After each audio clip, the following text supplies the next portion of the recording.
Untuk mendukung Belajar Bentar, kalian bisa klik subscribe. Halo, selamat datang di Belajar Bentar. Sekarang kita akan belajar cara remux format video pada OBS Studio. Remux adalah kegiatan di mana kalian merubah format dan kontainer video menjadi format baru. Format baru tersebut adalah MP4. Kenapa MP4?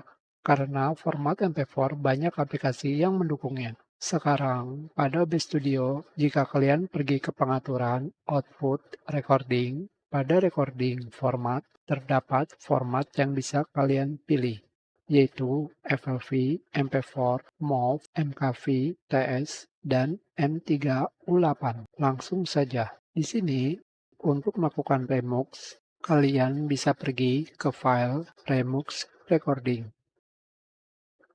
Di sini, pada bagian atas terdapat keterangan bahwa kalian bisa menjatuhkan file untuk melakukan remux, yaitu melakukan drag and drop. Sayang sekali tidak bisa.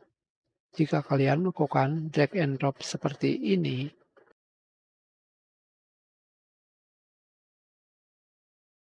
tidak akan terjadi apapun.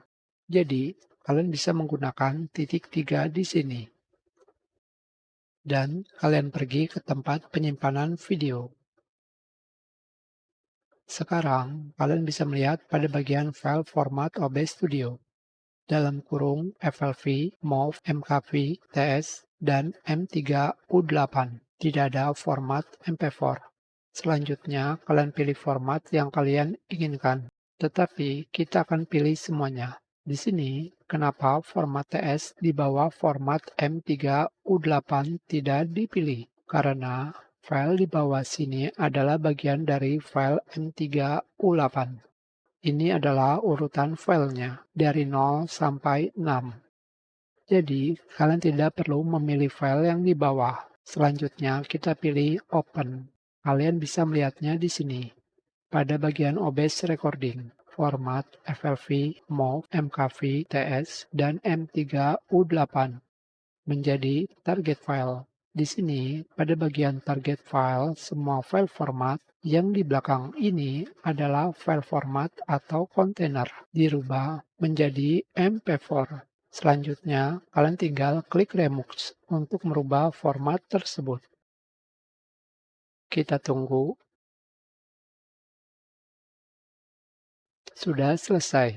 Tetapi di sini terdapat file yang tidak bisa diremux atau diganti formatnya, yaitu M3U8. Sekarang kita lihat di sini. Seperti yang kalian lihat, file format FLV menjadi MP4, MOV menjadi MP4, MKV menjadi MP4, dan TS file menjadi MP4. Kalian bisa melihat nama filenya di sini. Sedangkan M3U8 tidak bisa dirubah formatnya. Ini adalah cara melakukan remux video, atau dikenal sebagai mengganti file format atau kontainer menjadi format baru. Kita sudahi pelajaran ini. Terima kasih.